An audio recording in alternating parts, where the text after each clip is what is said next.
I found the letter by accident. That's the part that still messes with my head.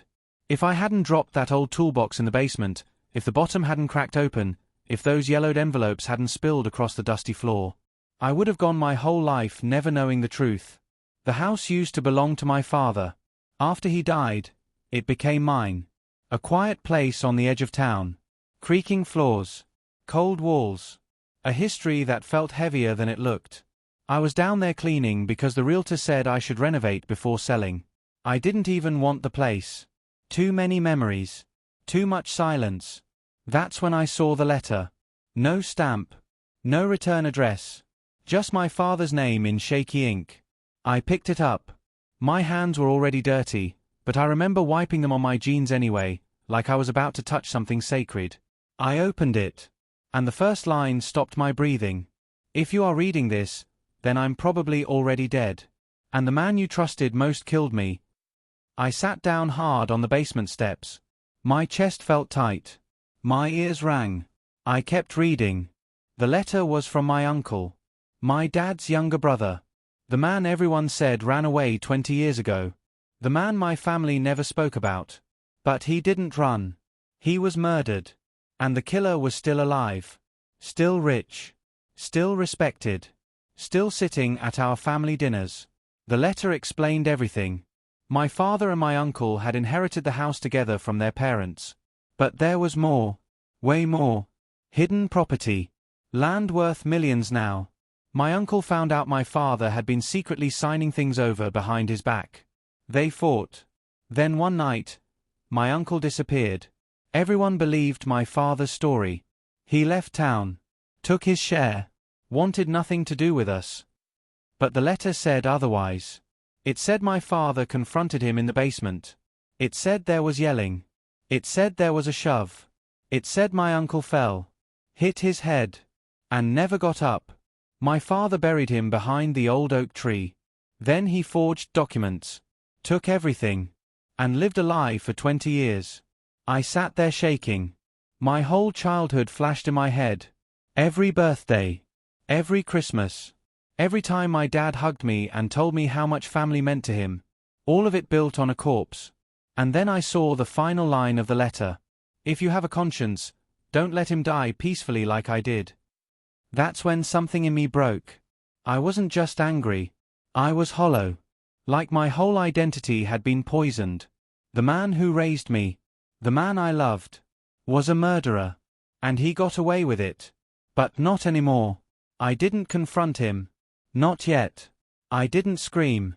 I didn't cry in front of anyone. I started planning. I photographed the letter. I searched records. Old land transfers. Bank statements. I found the shell company. The fake signatures. The lies stacked on lies. Then I did something quiet. I invited him to the house. Said I found something of his. He came smiling. Confident. Old. Slow. Still powerful. He sat at the same table where I ate cereal as a kid. And I handed him the letter. He didn't read it all. He didn't need to. The color drained from his face. His hands started shaking. He whispered, "Where did you get this?" I leaned forward and said, "From the man you buried." Silence. Then he laughed. Actually laughed. Tried to say it was fake. That I was confused. That I was imagining things. So I played him the recording. I had recorded our entire conversation from the moment he walked in. He froze. I said, "You don't get to die like a hero. You don't get to keep pretending." I told him I'd already sent copies of the letter and documents to the police, a lawyer, and a journalist. His knees buckled. He dropped into the chair like a puppet with cut strings. He begged. Actually begged. He said, "Please." I was scared. I didn't mean to. I stood up. And for the first time in my life, I felt taller than him. I said, "You lived 20 years on a lie. Now you get to die with the truth." He was arrested 2 days later. The story exploded. Front page. Family destroyed. Legacy gone. And me? I didn't feel happy. I felt clean. Like something rotten had finally been cut out of my life. Some secrets don't stay buried. They wait. And when they rise, they take everything with them. I didn't sleep that night. Every time I closed my eyes, I saw the basement again. The dust. The cracked concrete. The place where my uncle's life ended without a sound loud enough to save him. My father's face kept shifting in my memory too, sometimes the loving dad who taught me how to ride a bike, sometimes a stranger with blood on his hands. Morning came, but it didn't feel like a new day. It felt like the same nightmare in brighter lighting. I made coffee, forgot to drink it, just stared at the steam rising like something trying to escape. I kept hearing that line from the letter. You trusted the man who killed me. Trusted. Loved. Defended. I defended him my whole life. Anytime someone hinted my dad was ruthless in business, I'd say, no. He's just strong. He protects his family. Yeah. He did protect it. By burying it. I grabbed my laptop and started digging. Not emotionally. Logically. Because logic doesn't break down crying in the middle of the room. First stop, county property records. The land behind the house? Transferred to my father alone. The date? 3 weeks after my uncle disappeared. No joint signature. Just my dad's name. My stomach tightened. Then I checked old tax filings. My uncle's name vanished completely after that year. Like he never existed. Like he'd been erased. I kept scrolling. Old business registrations. Shell companies. And then I saw it. A company created 6 months after my uncle ran away. The initials? J.R. Holdings. My uncle's initials were James Rowan. But the company was under my father's control. He took my uncle's identity and turned it into a money funnel. My hands started shaking again. Not fear this time. Focus. This wasn't just murder. It was a system. A machine built on a dead man's back. I printed everything. Every record. Every timestamp. Then I went to the attic. The place my dad always said was just junk. I opened boxes that hadn't been touched in decades. Old coats. Old photo albums. Old legal folders. And then, a brown envelope with my uncle's name on it. Not my dad's handwriting. His. Inside were copies of deeds. Receipts. And one photo. It showed my uncle standing in the backyard, near the oak tree. The same oak tree. The one behind the house. The one I used to climb as a kid. My throat went dry. I suddenly remembered my dad yelling at me once when I tried to dig there as a child. Don't touch that area. Ever. I thought it was about roots. Now I knew. I sat on the attic floor for a long time. Not crying. Not screaming. Just breathing like I'd run a marathon inside my own chest. My dad hadn't just taken my uncle's life. He'd taken his name. His work. His future. And then he raised me in the house built from that theft. I wasn't innocent. I just didn't know. Yet. My phone buzzed. A message from my dad. Proud of you, son. Realtor said the house is valuable. We did good keeping it in the family. I stared at the screen. My fingers hovered over the keyboard. I almost wrote, "You killed your brother." Instead, I typed, "Yeah. It's worth more than you think." He replied with a thumbs up. That emoji felt heavier than any confession. I didn't go to him yet. I wasn't ready.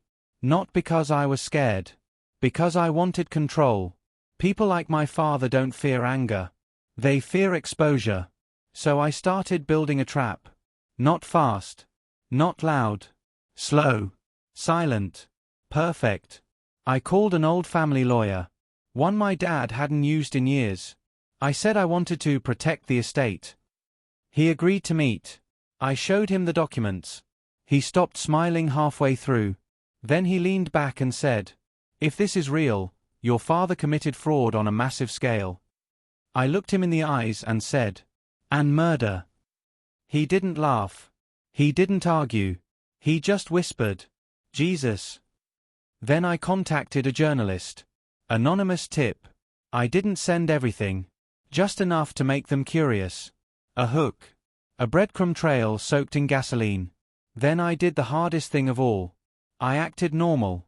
I went to dinner with my father. Sat across from him. Watched him chew his steak. Watched his hands, the same hands that once held my shoulders when I was afraid of the dark. I wondered how those hands felt pushing someone to their death. He asked, "You look tired, son."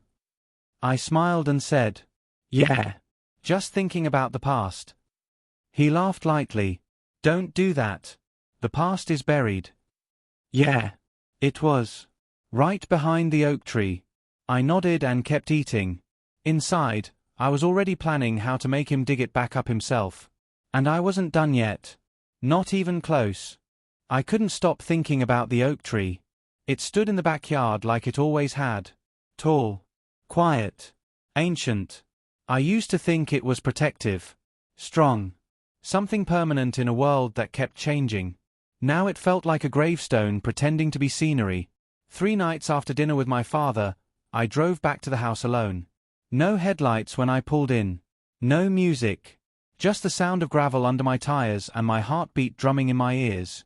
The air felt heavier back there. Like even the wind knew. I grabbed a shovel from the garage. The same garage my dad used to teach me how to fix engines in. The same garage that probably stored the tools he used 20 years ago. My hands tightened around the handle. I wasn't even sure what I expected to find. Maybe nothing. Maybe bones. Maybe proof. Maybe closure. The soil was harder than I thought. Each push into the ground felt like I was digging into my own childhood. 5 minutes in, I almost stopped. 10 minutes in, I started sweating despite the cold. 15 minutes in, the shovel hit something. Not a rock. A hollow sound. My breath stopped. I knelt down. Dropped the shovel. Used my hands. The dirt was cold. Damp. Sticking under my fingernails. And then, wood. Rotting wood. A small, broken crate. I stared at it for a long time before touching it. Because once I opened it, there would be no more doubt. No more maybe. Just truth. I lifted the lid. Inside were old fabric scraps. A rusted watch. And bone. I stumbled back so fast I nearly fell into the hole. The watch. I'd seen it before. In a photo. In the attic. On my uncle's wrist. My stomach turned violently. I leaned over and threw up into the grass. There was no question now. No theory. No exaggeration. My father killed his brother. And buried him where I used to play. I covered it back up. Carefully.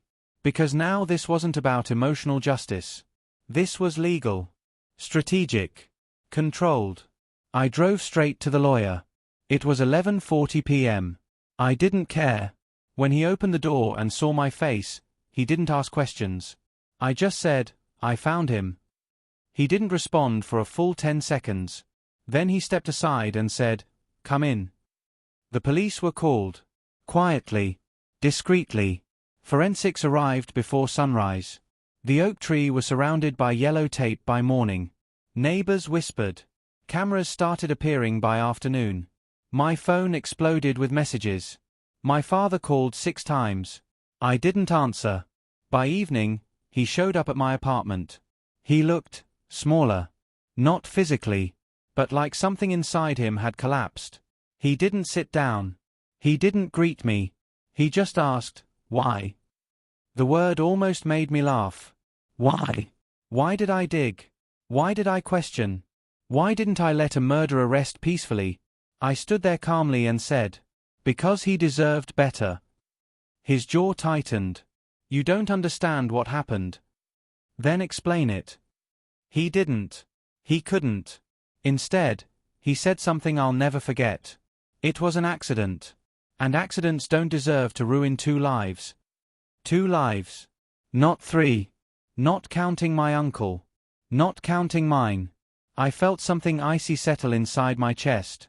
"You already ruined 3, I said. For the first time in my life, he looked afraid of me. Not angry. Afraid. But this wasn't the revenge yet. This was just exposure. The real damage was still coming. Because the journalist had the documents now. The lawyer had the evidence. And the police had the body. The story broke 2 days later. Respected local businessman linked to 20-year-old disappearance. That headline spread like fire. Investors started calling. Business partners distanced themselves.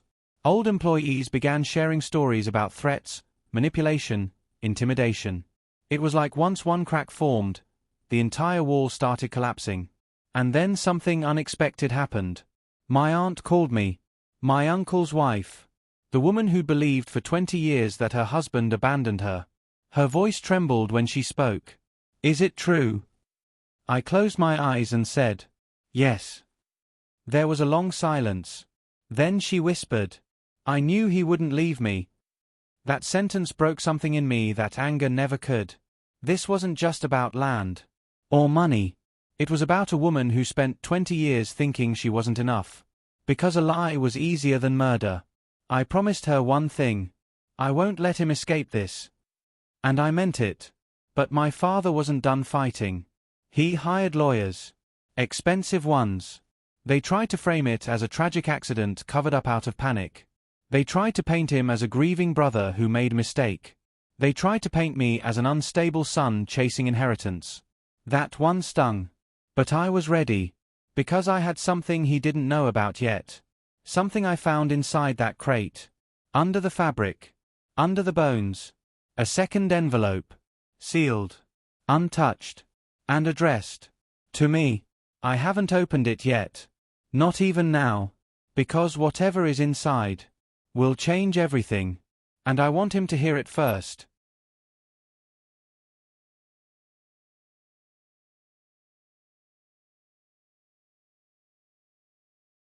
I didn't open the envelope right away. I kept it in my desk drawer for 2 days. 2 full days of staring at it like it might start breathing. My name was written in faded ink. Not my father's handwriting. My uncle's. The man I never got to know. The man buried behind the oak tree. The man who somehow knew I would be the one to find him. The police investigation was moving fast now.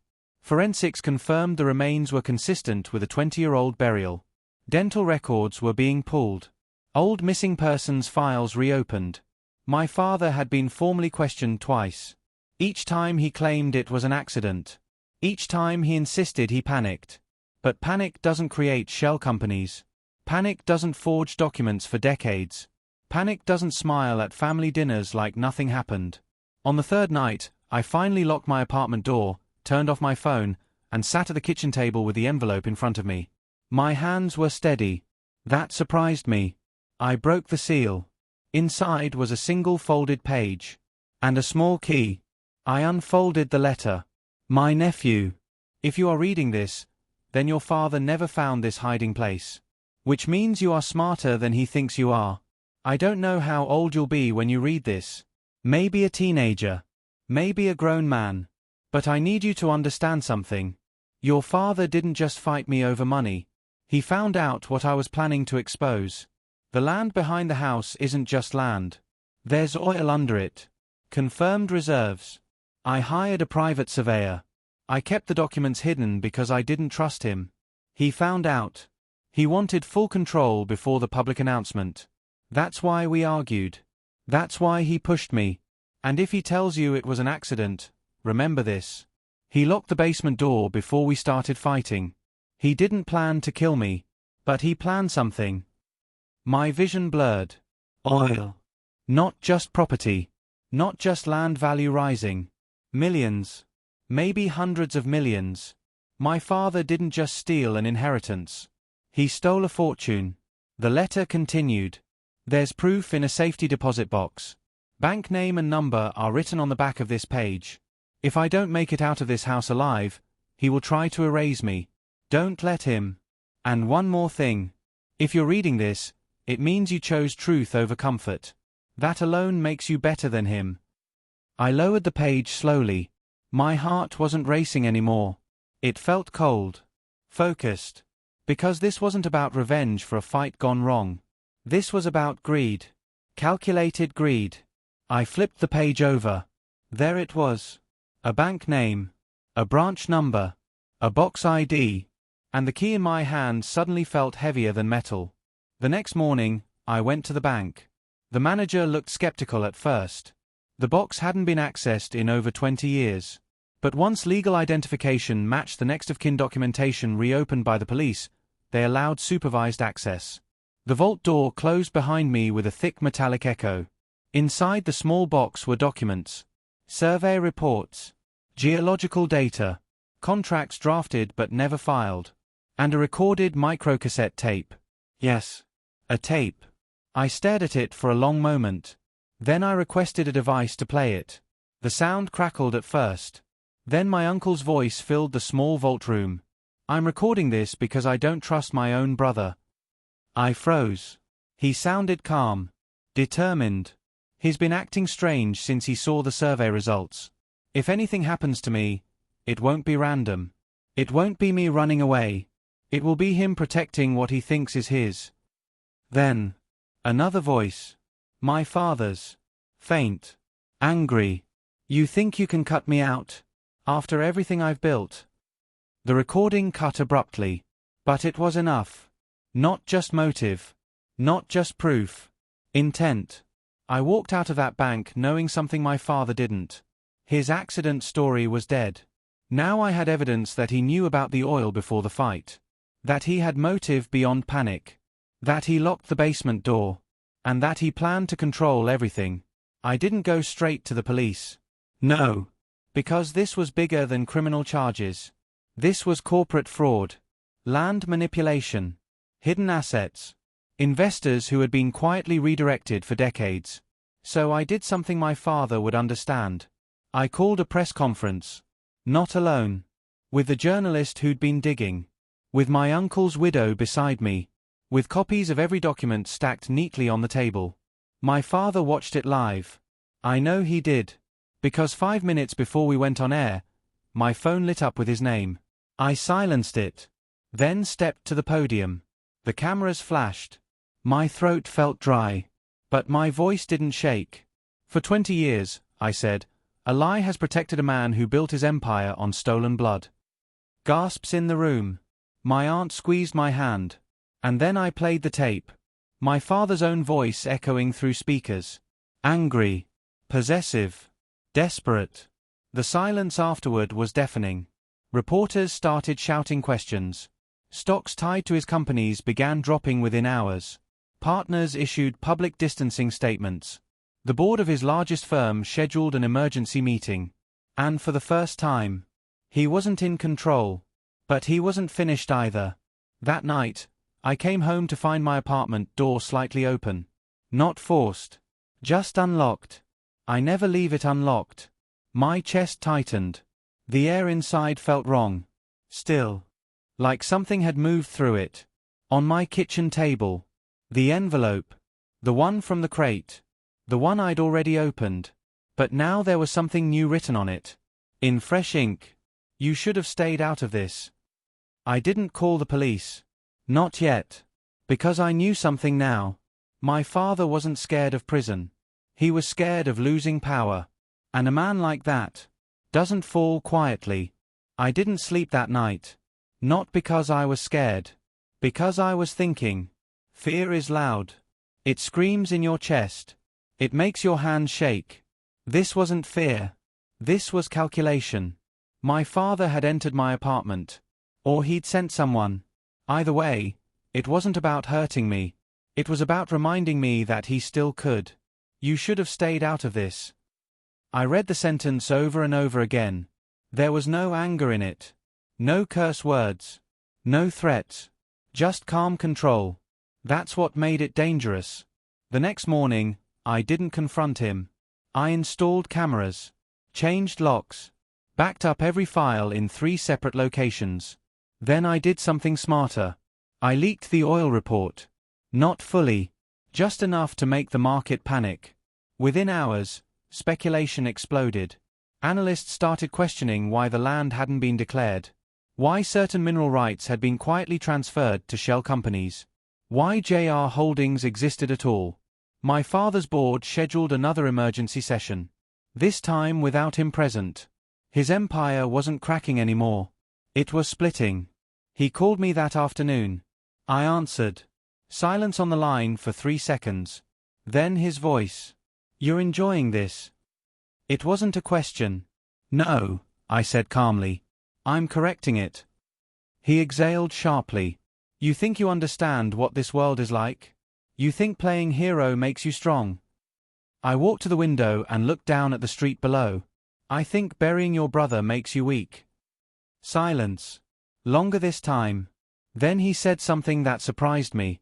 You think I'm the only one involved? My grip tightened on the phone. What does that mean? It means, he said quietly, that once you pull a thread like this, you don't control what unravels. Then he hung up. That sentence stayed with me. Not because I believed he was innocent, but because he wasn't wrong about one thing.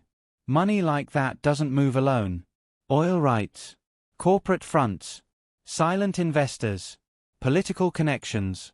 I started digging again. Not into the past this time. Into the present. And what I found was worse. 3 city council members had indirect ties to land zoning decisions around our property. A development firm that received fast-track permits was partially funded through one of my father's subsidiaries.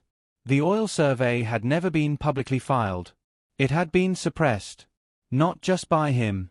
By others. This wasn't a family crime. It was a network.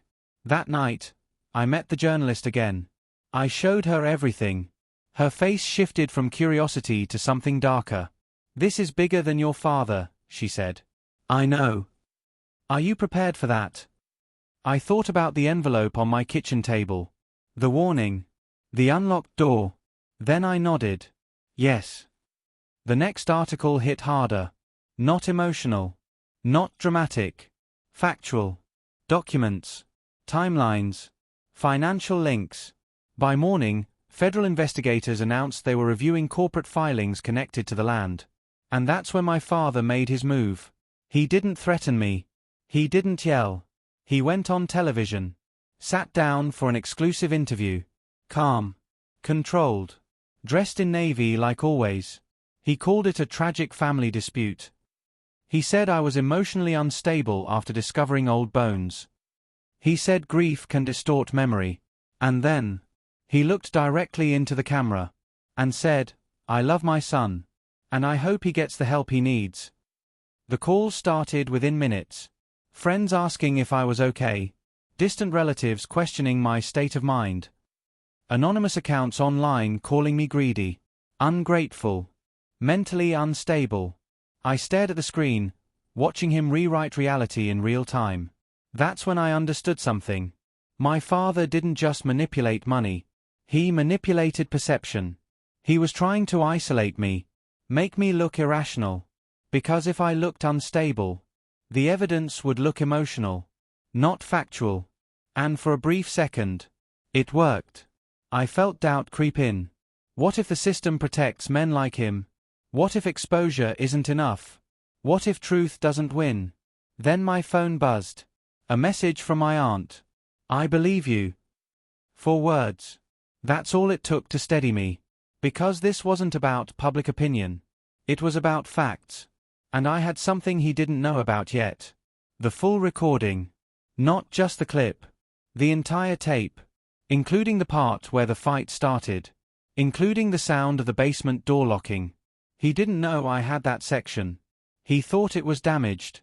He thought it was incomplete. He thought he still had room to maneuver. He didn't realize.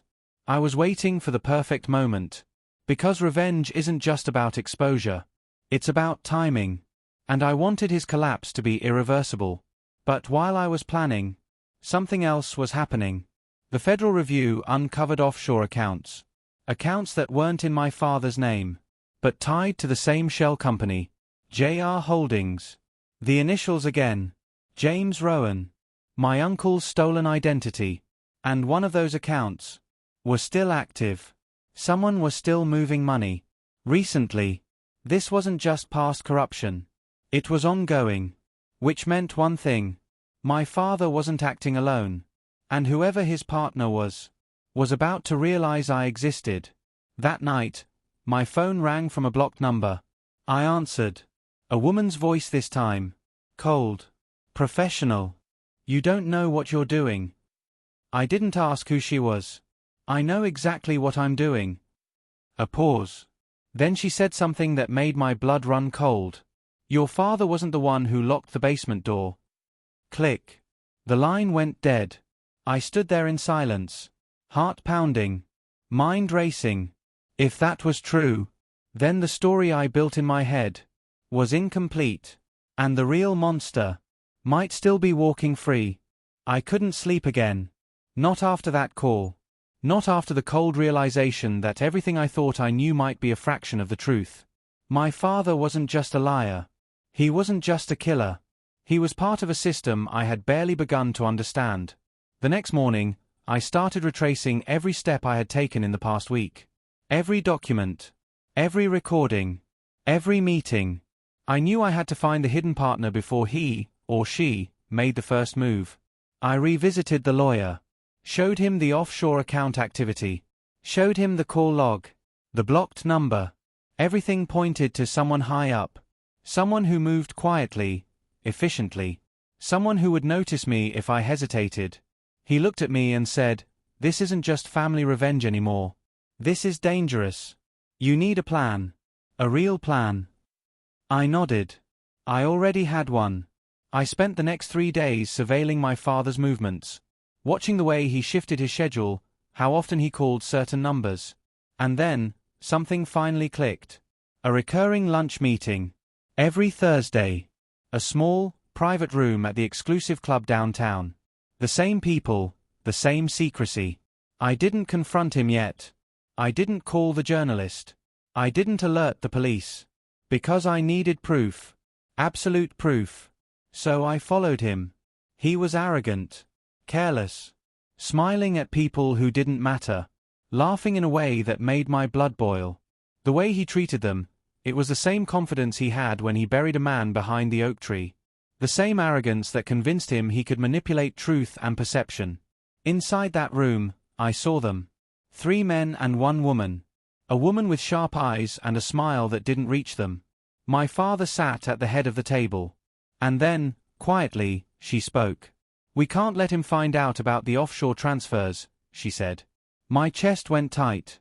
Her voice. Calm. Precise. The same voice as the call. The woman was the hidden partner. She orchestrated the ongoing scheme. My father was reckless. She was calculating. Together, they had stolen millions. And until now, I thought the danger ended with him. I slipped into the shadows. Phone in hand. Camera rolling. Every word. Every exchange. Every slight movement recorded. When they laughed about the accidental death years ago, I almost vomited. It wasn't a mistake. It wasn't panic. It was business.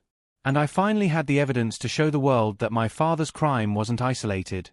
It was part of a network, a collaboration. I left undetected. The drive back to my apartment was silent except for the echo of my own thoughts. I realized something chilling. Revenge wasn't going to be simple. Exposing my father would only scratch the surface. I had to dismantle the network. Carefully. Slowly. With precision. Over the next week, I continued gathering intel. Bank transfers, shell company filings, insider emails. Each discovery was a hammer blow to the facade they had maintained for decades. And all the while, I stayed calm. I smiled when I spoke to friends. I laughed at my father's thinly veiled attempts to sway me emotionally. I made them believe I was just a son, grieving, confused, unsure. The key was patience. The network was strong, but no network is perfect. No one is perfect when they believe they are untouchable. And arrogance. Arrogance is the softest target of all. Finally, I had what I needed. Undeniable proof linking the woman, my father, and the ongoing offshore schemes. Enough to take down the empire. Enough to finally serve justice. But there was one more thing. One last personal touch. One move that would let my father feel the collapse not just legally or financially, but emotionally. I sent him an invitation. Not to talk. Not to explain. To meet me. Alone. At the oak tree. The place where it all began. I wanted him to see the weight of his actions. To understand that I controlled the narrative now. That the skeletons in the yard, the letters, the recordings, they weren't just history. They were weapons. And I intended to use every single one of them. The day I chose to confront him, the sky was gray. Clouds hung low, heavy, almost like the world itself knew what was about to happen. I drove to the house, each turn of the wheel echoing in my chest like a warning drum. I parked a few blocks away, walked slowly toward the oak tree. My father would be waiting. He always arrived early to his own illusions of control. I could see him before he saw me, standing there, stiff, hands in pockets. His face calm. A mask. But I knew him. I had studied every twitch, every micro-expression over the past weeks. I could see the fear in the tiny shift of his eyes. I approached. Deliberate steps. "Son," he said before I even opened my mouth. Calm. Smooth. Trying to lead the narrative. I didn't respond. Instead, I stopped a few feet away. Let him feel the silence. Let him feel the weight of decades, of lies, of a murdered brother buried behind him. "You know why I'm here," I finally said.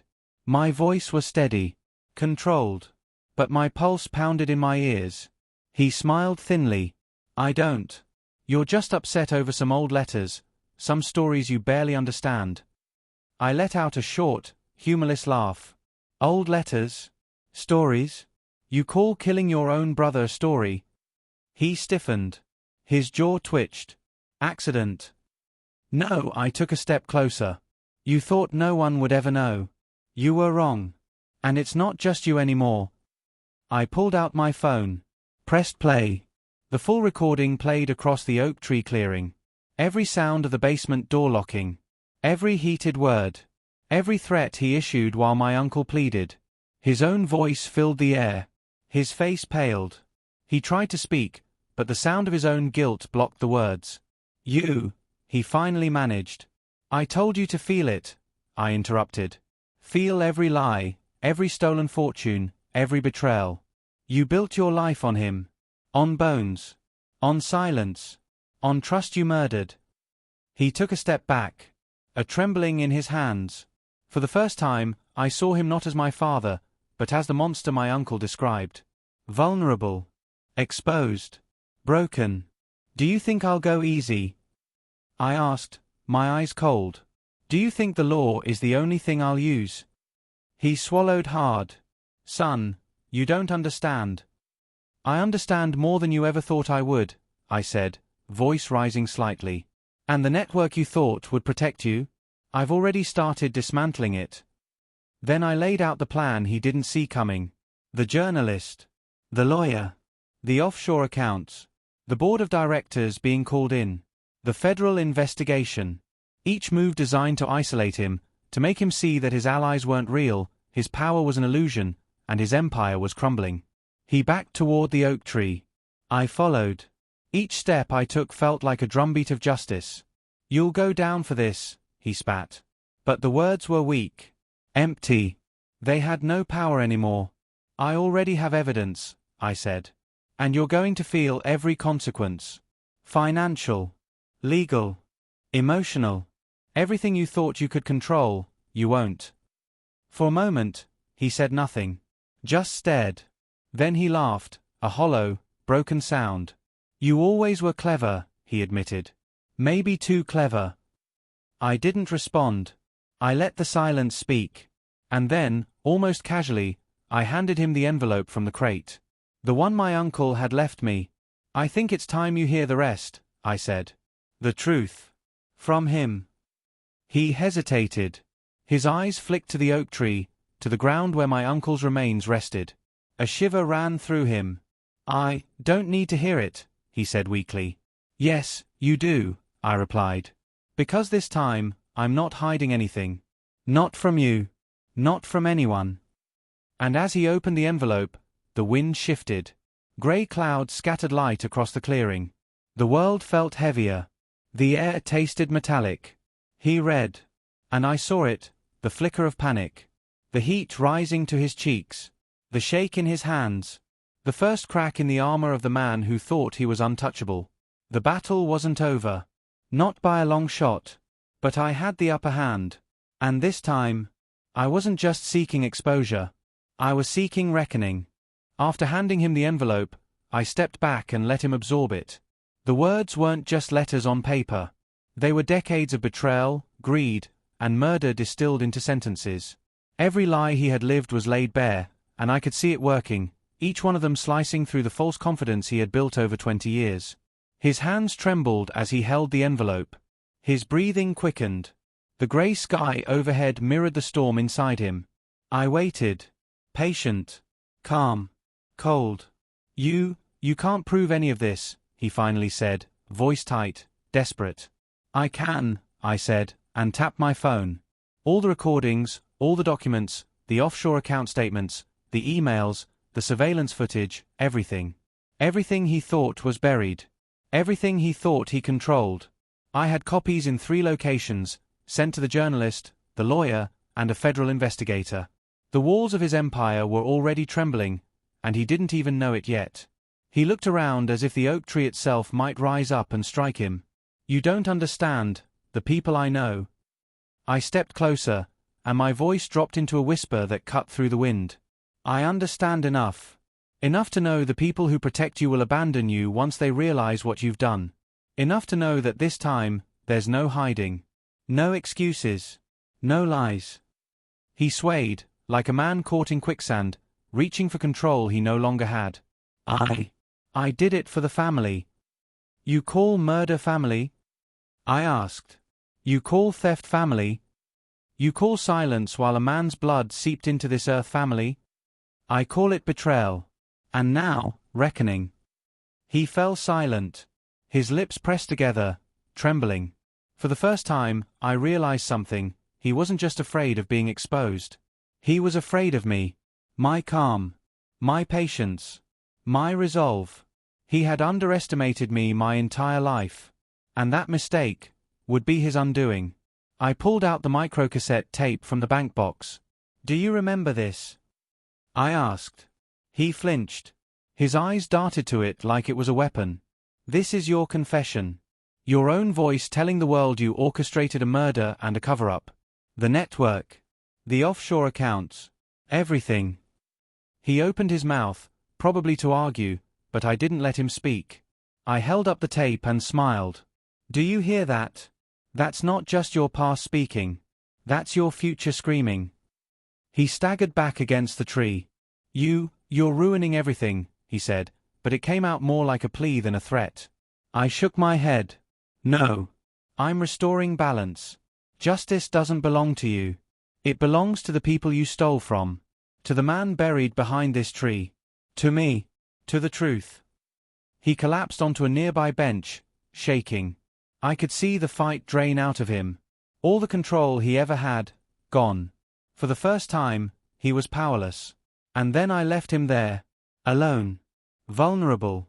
Exposed. Over the next 48 hours, the fallout was catastrophic.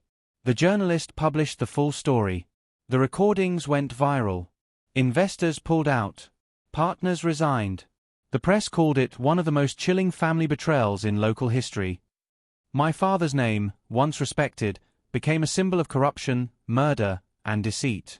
But the best part, the part that made every sleepless night, every step of careful planning worth it, was the look on his face when the authorities finally came to arrest him. The mixture of disbelief, terror, and realization that the empire he built on lies was gone forever.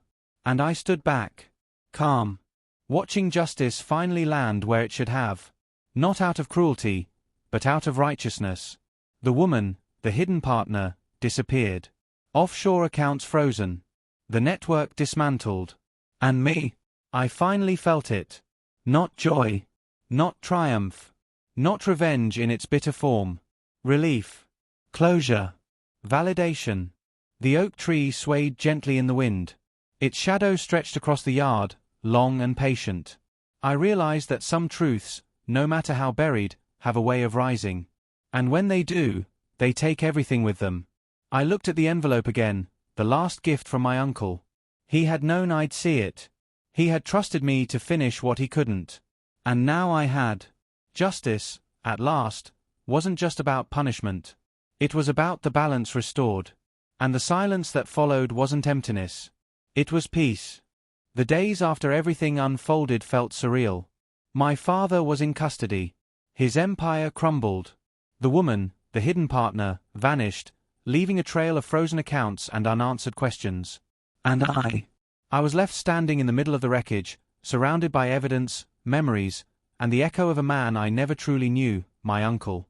I returned to the house once, just to walk through the backyard, past the oak tree, past the spot where it all began. The air was still.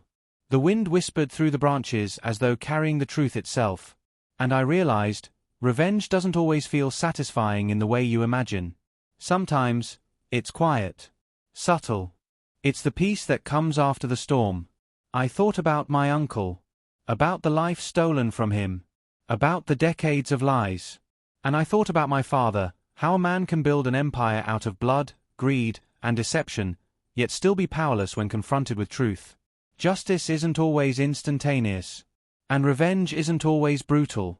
Sometimes, it's the slow unraveling, the truth echoing through every lie, the weight of exposure crushing arrogance. I didn't gloat. I didn't need to. Watching the world turn, watching the consequences ripple outward, that was enough. The fear I had once felt, the anger, the confusion, it had transformed into clarity, control, and a sense of closure I never thought possible. I called my aunt one evening, my uncle's widow. She had waited 20 years for justice. I never thought this day would come, she said softly. Neither did I replied. But it did. Her voice trembled, a mixture of relief and grief. And in that moment, I understood something essential. Revenge isn't just about punishing the guilty. It's about restoring balance. About giving the innocent their voice, even if the guilty thought they could silence it forever. I left the house that night, the oak tree behind me, a reminder of the past and a symbol of justice finally served. The silence was heavy, but it was healing. And as I walked away, I realized something else. Life doesn't always give you the perfect revenge story. But when it does, when justice lands in the right hands, when truth finally sees the light, there's a power in that you can never forget. And I never will. The night after the oak tree confrontation, I couldn't shake the feeling of being watched. At first, I thought it was paranoia. After everything, it was only natural to imagine shadows in corners, footsteps behind doors, whispers through the wind. But then the noises became real. A knock at the window. A flicker of movement across the hall. Footsteps outside the apartment door that didn't belong to me. I set up cameras. Every entryway. Every shadow. Every room. And that's when I saw her. The hidden partner. The woman from the network. Not my father, not a ghost. Her. She wasn't trying to break in. Not yet. She was sending a message. A reminder that she was still in play. The camera caught her standing on the street, just watching. Silent. Unmoving. Until she vanished into the night. I didn't sleep that night either. But I didn't panic. I started planning. I created a schedule. I watched patterns. Who came, who went. Who communicated with whom. And each night, I added a layer of protection. Locked doors. Backed up evidence. Hidden micro-recorders. The next day, I received a plain envelope slipped under my door. No stamp. No return address. Just 4 words inside. You're next, son. My pulse spiked, but my mind stayed calm. I didn't flinch. I didn't dial the police. I read the words, nodded, and filed them in the folder labeled evidence. Because I had learned one thing over the past weeks, threats only work when you let them control you. And I wasn't going to. A few days later, an email arrived. From an anonymous source. Encrypted. Titled simply, The Basement. I opened it. Inside were photographs. My father, 20 years ago, closing the basement door after a struggle. Documents proving more than just murder, embezzlement, offshore accounts, silent partners. One photo caught my eye, my father and the woman together, shaking hands over a map of the property, plotting years before I even existed. I sat back, heart racing. This wasn't just revenge anymore. This was uncovering a conspiracy that had been in motion long before I was born. I realized something chilling. They hadn't expected me to survive, let alone investigate. And now, every move they made could be turned against them. I called the journalist. Showed her the encrypted photos. Her eyes widened. This is bigger than we thought, she whispered. Yes, I said. And it's about to get even bigger. That night, the apartment felt smaller, shadows longer, and the envelope from the crate, the one my uncle left, sat on the desk, unopened. Waiting. Watching. A reminder that some truths are more dangerous than murder itself. And then, the phone rang. Blocked number. No caller ID. A voice, soft, precise. Stop digging, or you'll regret it. I hung up. Didn't panic. Didn't even flinch. I smiled. Because I realized, the closer they thought they were to stopping me, the closer I was to finishing what my uncle had started. And the best part? They didn't even know it yet. The envelope from my uncle sat on the desk for 3 days before I opened it. I waited on purpose. Because once I read it, there would be no turning back. When I finally broke the seal, a single folded document slid out. Not emotional. Not dramatic. Just a ledger. Names. Dates. Transactions. Offshore accounts. The woman's signature. My father's initials. Payments tied to the property. Payments tied to disappearances. But the last page froze me. It wasn't financial.